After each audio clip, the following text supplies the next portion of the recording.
रसार्थाय रम्यपत्रभृद्रथाकपाणये रसाधरेन्द्र चापशिञ्जिनिकृतानिलाशिने स्वसारथीकृता जनुन्नवेदरूपवाचिने सदा नमः शिवाय ते सदा शिवाय शम्भवे।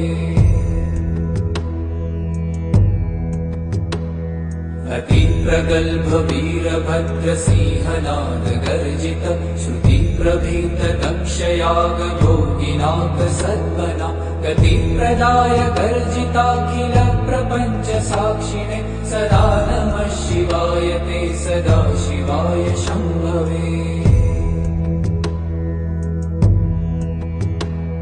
मृकण्डुसूनुरक्षणावधूतदण्डपाणये सुगन्धमण्डलस्फुरत्प्रभाजितामृतांशते अखण्डभोगसम्पद